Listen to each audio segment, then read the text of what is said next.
Hi guys, head back to the shop. 360 Mopar, Little Red Express. Everything was off. Bores, perpendicularity to the crank, deck. We're going to fix the bore first. I've got a plan, got a road map. We're in the process of straightening this thing out. It really didn't have a whole lot of wear. It had me.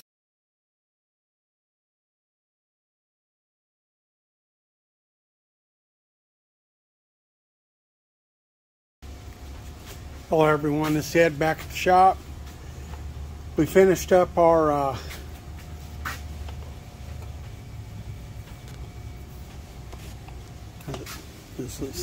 seeing that shadow over there.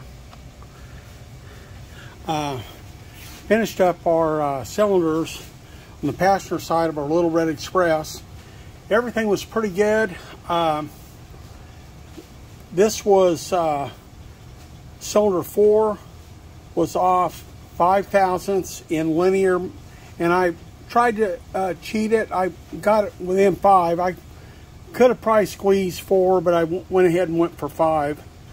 And the cylinders were not straight up and down this way. They are now. They're all straight up and down. The front cylinder was so far off of true position, I had to move it over 5 thousandths. And so basically what I did on these blocks when they have crooked cylinders, if I can, and right now I'm setting about 25 and a half. I've got enough to torque plate home. And so you'll see here when I roll the block over in how it just like in this cylinder just barely cleaned at the top. So everything's perfectly straight. They're all straight up and down. This one's moved over in Y like 5 thousandths. I'm not fussed about that. I see that a lot. But if I would have left it where it was going to be like 12 thousandths, 13 thousandths off. And I didn't want to take the chance, because what I was afraid of, that it wouldn't clean top to bottom. And of course that's important. You know, I won't have to put a sleeve in it. But this is light years. Well, that's probably an exaggeration, but it's a lot better than it was when it was new. And these cylinders are straight.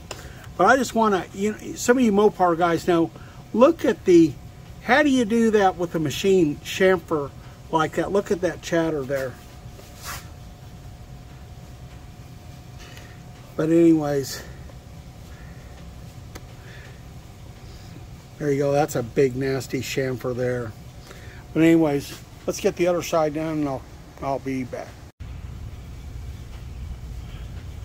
Okay, we're going to roll our block over.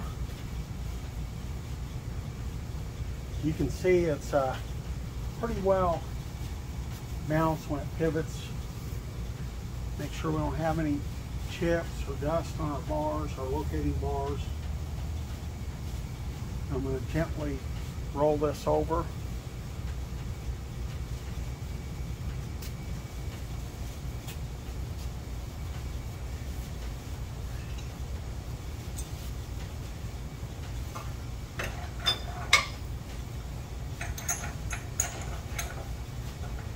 So on these cylinders that are off in a straight row, if you was doing this on, say, using your clamp on the block, boring bar, a boring stand, a rottler, say like an old F2 VB, something like that, unless you had decked the block with a BH, for an example, like a BHJ deck true or bore, and put a bore true on there, you would not know if you were off.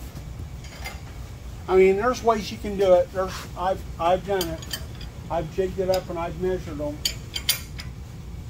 And there's little tricks that you can do when you're trying to straight line bore something with a clamp on the block. That's what I call it. Boring bar bolts to top of a block or on a boring stand. Okay, so now we'll indicate this in. I'll be back.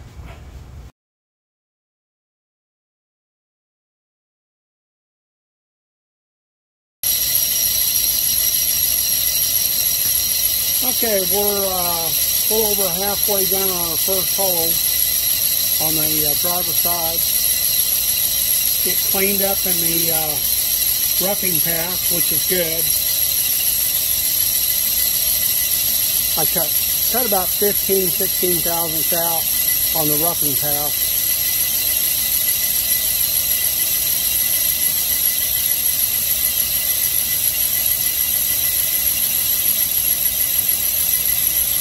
You can see here what I was up against. That barrel, you can see that, but you can't feel it.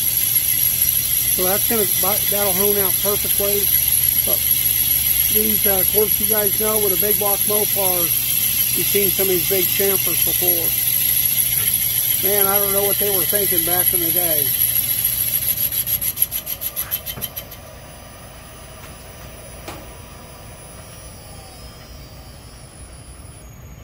We'll retract the head and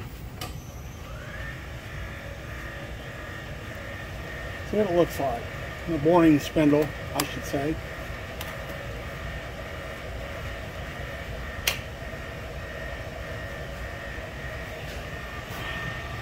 We'll look at first looks here. So we're coming out of there.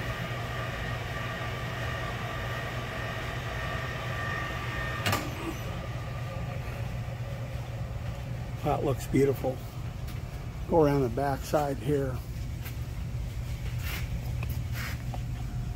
Cleaned up.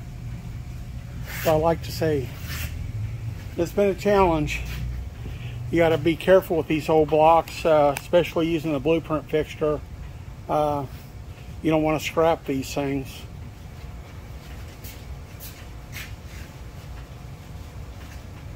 But with a little thinking, you can end up with a pretty good piece, but it can be a challenge.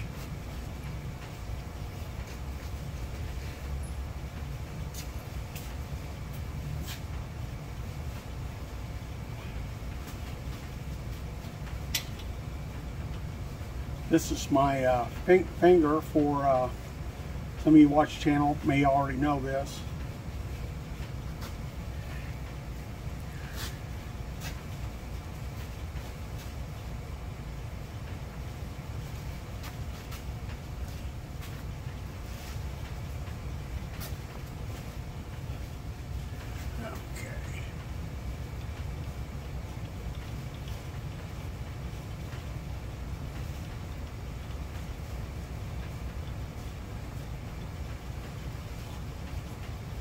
And dial down here to 4-inch 460.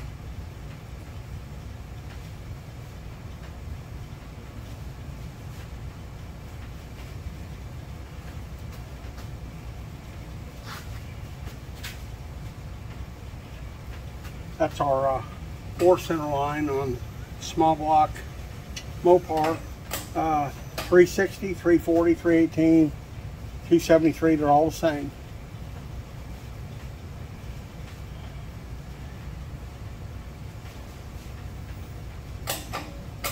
I'm going to pick up on X up there. Yeah, we're way off just like we were on the other side.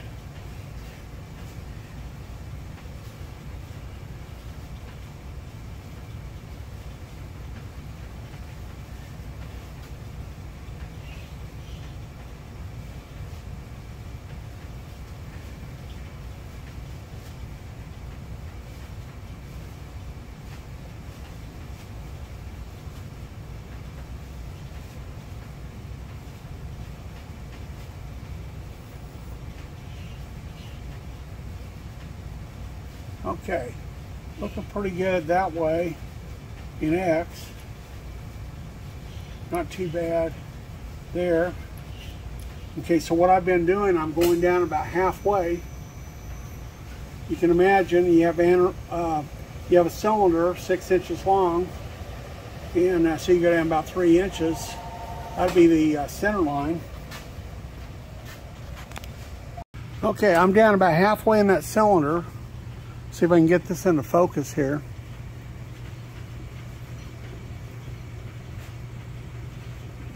That's pretty good. That's about a 1/2 thousandths. So that's taking into account wear in the cylinder and everything. Of course, there's not much wear from rings, so there's a little bit there, but I noticed this block had been overheated. This engine at one point or another had a little scuffs off the skirt of the piston. So, but that's pretty good. So we're going to set up and bore this. Show you another thing. You can see on this cylinder, now we were centered up in this way in X, but you can see hardly no chamfer. But the chamfer gets really big. So the chamfer was not concentric with the bore. It's like it was done in a separate operation. So anyways, let's get this. We're on cylinder hole, cylinder number 3. Contact.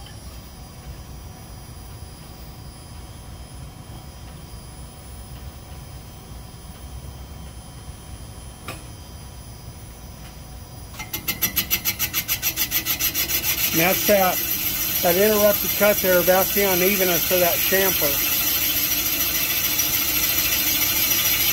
And you can tell that it's cutting more on one side than the other, and that's because on the top it's going to cut on one side, on the bottom it's going to cut on the other side.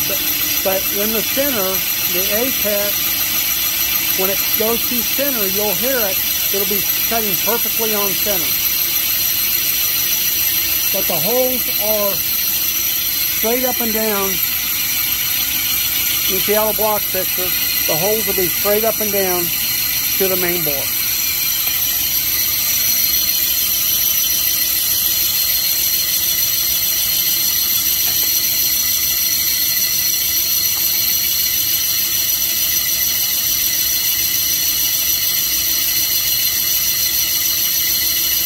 You can hear that, it's cutting pretty even.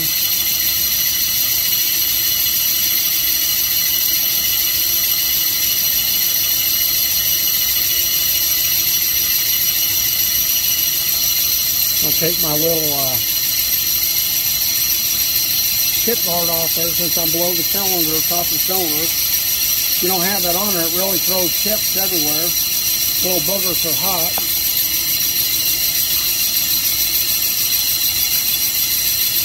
We're about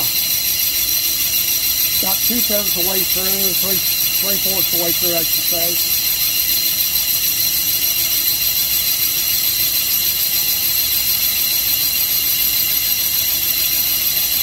I really like these Mopars.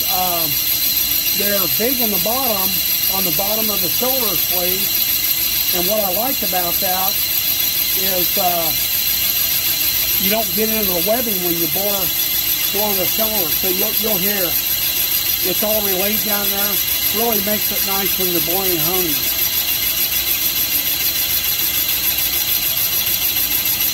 You're starting to hear a little interrupted cut. We're about ready to go through. There you go, Rod. You always have to, I let this thing stop. It's got a pin, and when you engage this pin here, that's a place, and the machine knows that the tool bit's straight ahead. So when you raise the tool, the workhead up, you don't get a retraction mark in your bore.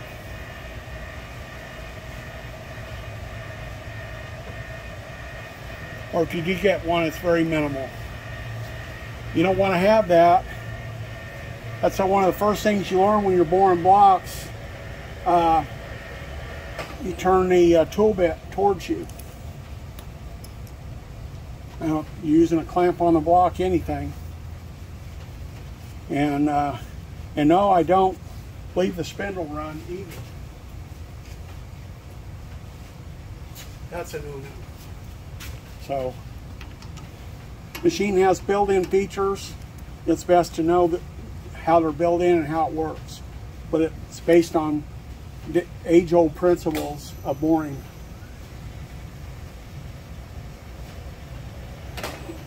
Okay, I've got my finish bit in there.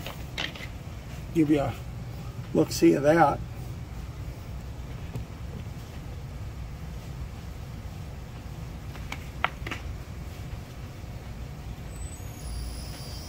Contact.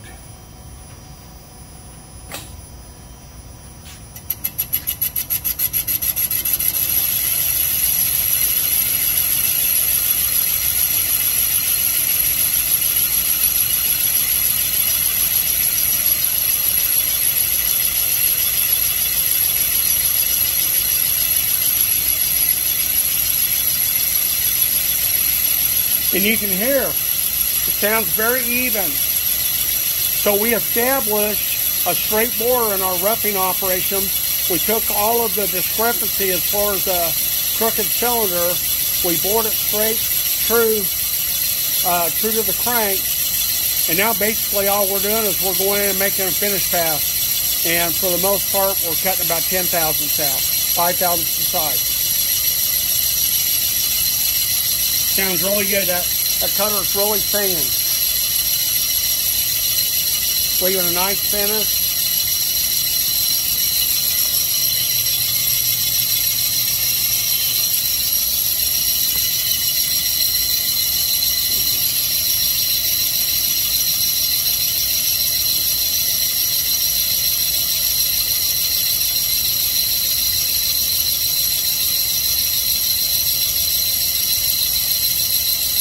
It's really going to be a nice engine.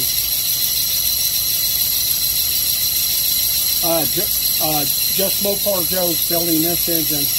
This is for Terry Booth, the Little Red Express. Terry's been waiting patiently. He's a great guy.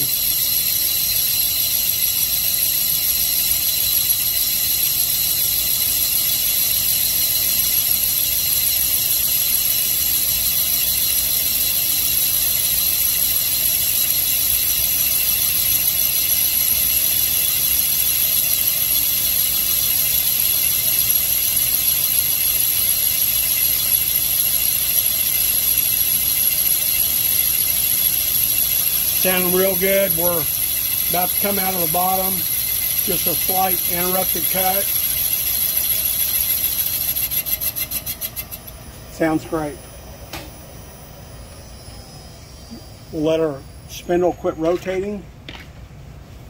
Okay, now I'm going to find my little detent hole. There it is. Tools to the front.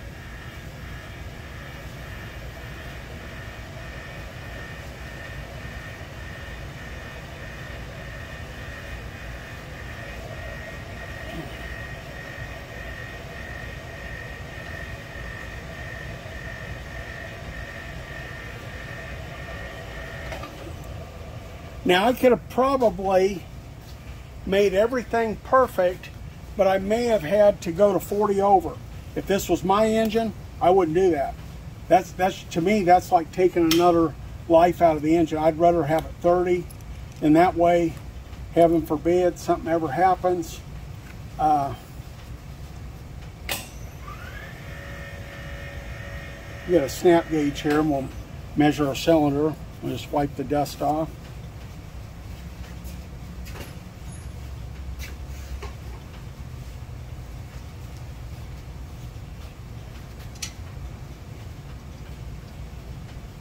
You guys, if you don't know, snap gauge are your friend.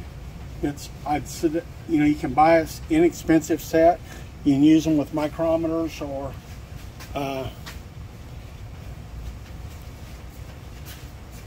calipers, but they're great for measuring bores.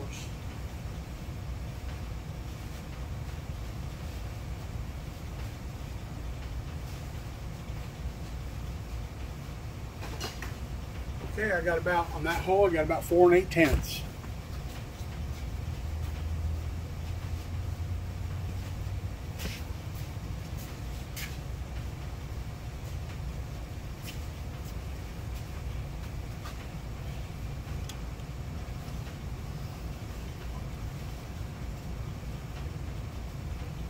Okay, I'll get set up on the next hole and I'll be back.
You can hear that unevenness, and that's where it's pouring more on one side than the other.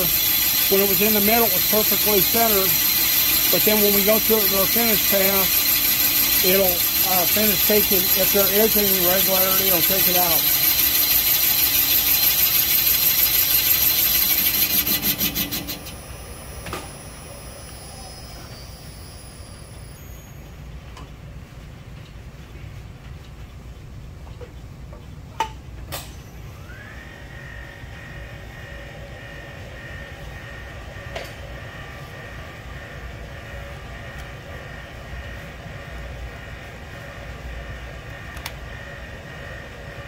You guys know that I never use air hoses on the machine for the most part.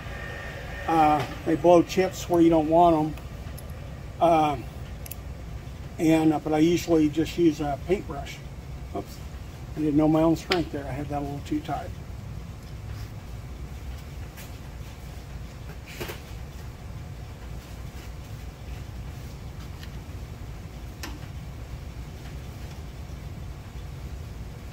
I just want to make sure that tool bit's nice and clean. There's no chips or anything on the back, because that'll wreck your day.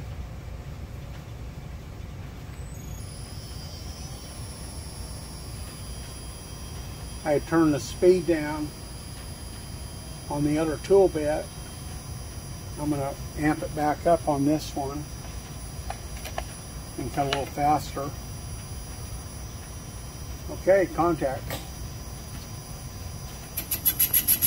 That unevenness at the start is, like I previously said, it's the chamfer is uneven.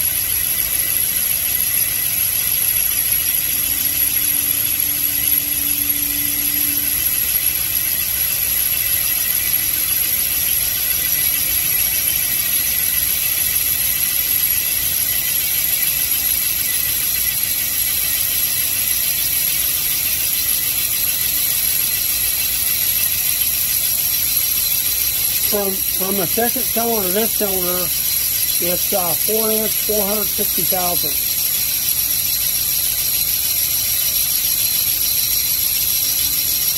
The other one was off 5 thousandths, and it was off closer about 12 thousandths, but I corrected it back within 5. So I took out about 60% of the air. That doesn't affect the performance. In this particular case, it's negligible. Not even worth talking about. I mean, it's nice if you can get them all dead on in the bore center, but you don't want to junk a good block trying to do that.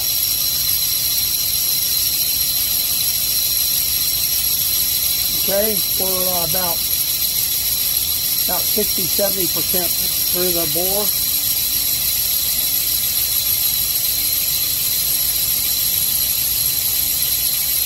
Kind of real nice.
You always have to raise it up extra high for your indicator extension probe.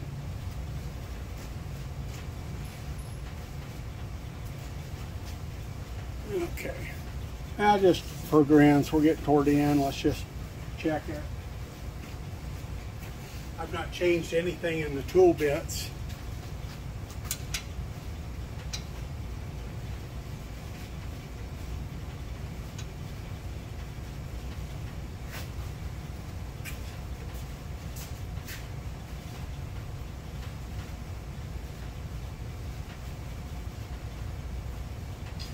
Like the other hole, about 4 8/10.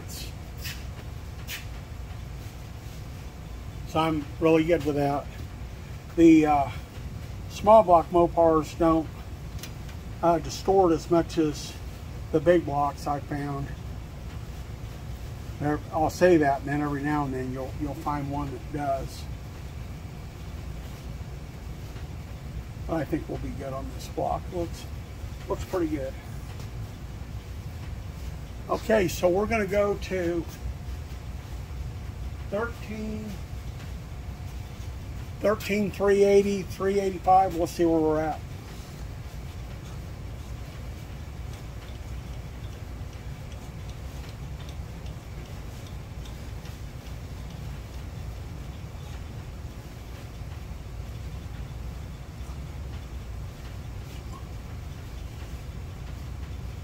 $350, $372. Let's just check it at 3. There we go. Just check it here and see what we got. That's actually on the spec right there, but that doesn't mean it's going to clean up.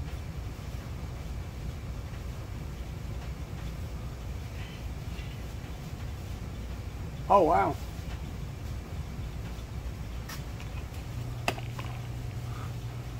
Got good lucky there. There you go.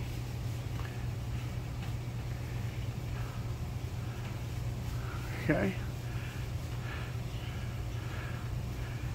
That's pretty concentric all the way around. So you can get tricked if a cylinder is crooked and you think you're good to go. So of course, you know, I've been going through all these holes halfway down, and I'm gonna probe it, indicate it.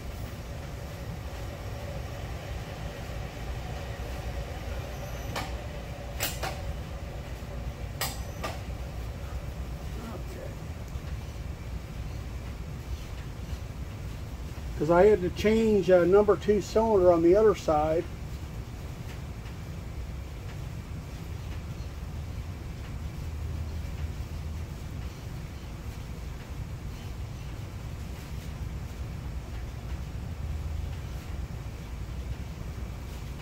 This has got a compound error on this. It's got a compound error between X and Y, but I think it'll clean up. I'm gonna bore it right there. I'll bring this back around to the front. Okay, I've got about 3 and a couple tenths.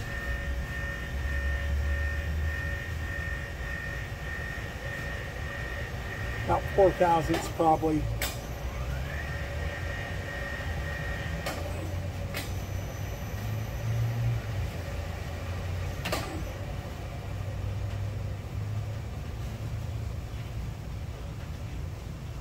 Okay.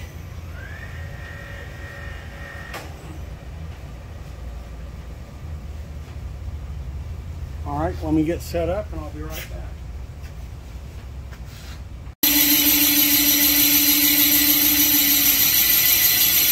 This cylinder here had a lot of wear in it. Usually I like to do those first, but I had a couple others that had wear too, so.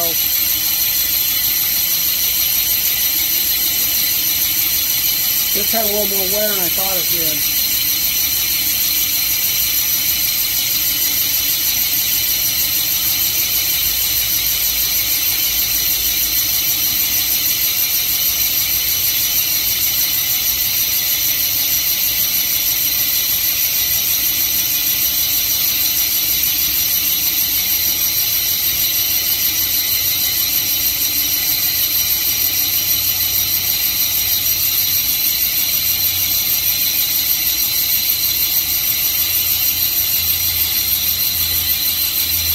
as you might guess, don't use your paintbrush that you use on your machine. Don't use it for painting. That probably would spell disaster. I didn't see this, guys, but someone had cut the ridge out of this block, had been rebuilt before, and I did not see that. It's pretty kind of camouflage, but this thing had been rebuilt before. But let's pray that it'll clean up. Okay. Let's pray this thing cleans up. Wow. Barely skimming. Well, I had it indicated in about as close as I could do. Now, in fact, I rechecked it off camera to see if I could see it a little bit. I hate a ridge reamer. I only use them if I have to. And when I do it, I make sure I don't cut out more than that. You never want to cut more out of the top of the block, for heaven's sake, than what you're going to clean when you bore it.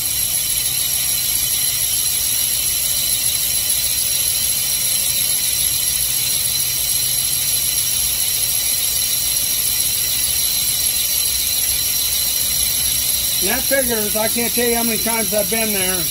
You get down to the last hole and something will be out of whack. This is another episode of there wasn't nothing wrong with it, so I worked on it. I'm only saying that. I'm only teasing, having fun.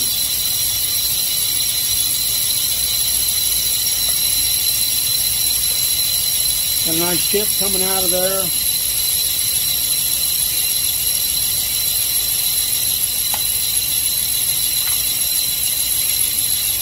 Well, we're about 75% through there. We'll be through in here just a little bit.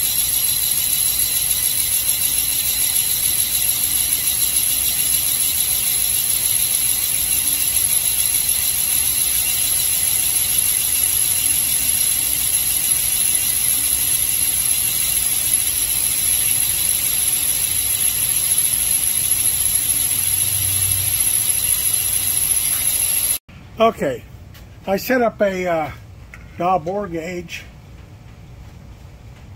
about 4.5 thousandths. Okay.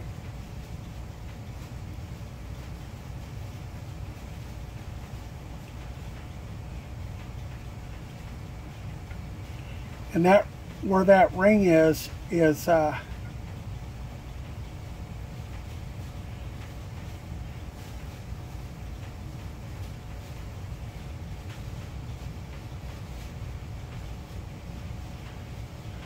about 1.5 to 2 deep.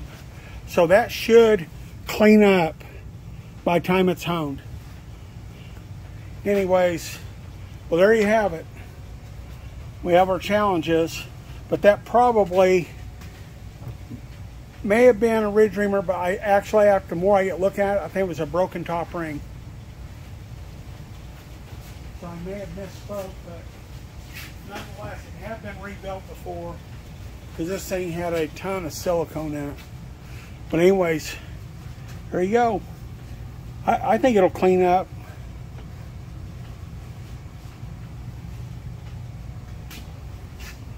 So the other side,